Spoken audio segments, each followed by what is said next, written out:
Presented by Ridhan Music.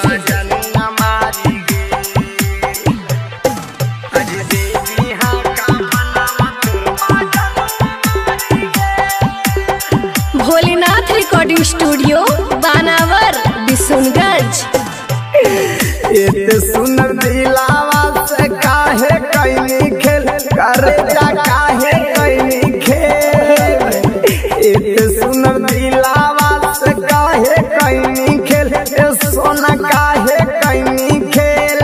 आज दे दिहा का फनावा तोर माँ जानू हमारी गेल आज दे दिहा का फनावा तोर माँ जानू हमारी गेल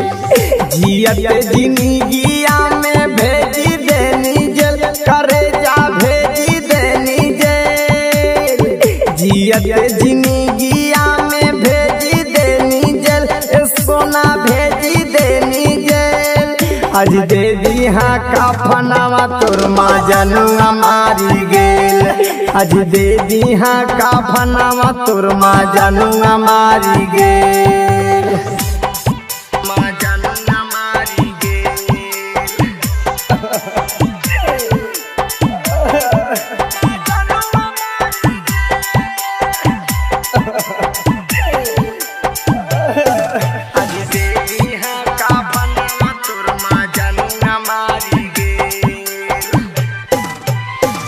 एक के साथ खेला हलिया डोल पाता झिलुआ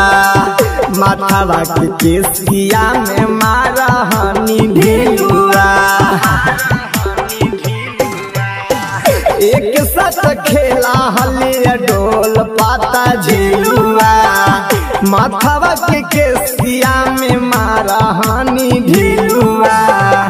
कवना डईनिया के नजर लागी गेल करे जा नजर लागी गेल कवना डईनिया के नजर लागी गेल सोना नजर लागी गेल आज दे दिहा का फनावा तोर माँ जानू हमारी गेल आज दे दिहा का फनावा तोर माँ जानू हमारी गेल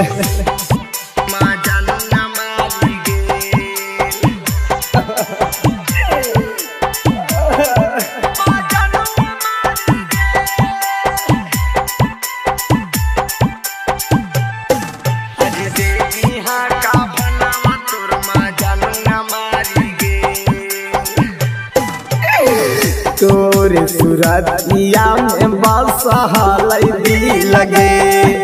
आज काहे आई सन देखनी महाफी लगे तोरे सूरतिया में बस हलदी लगे आज काहे आई सन देखनी महाफी लगे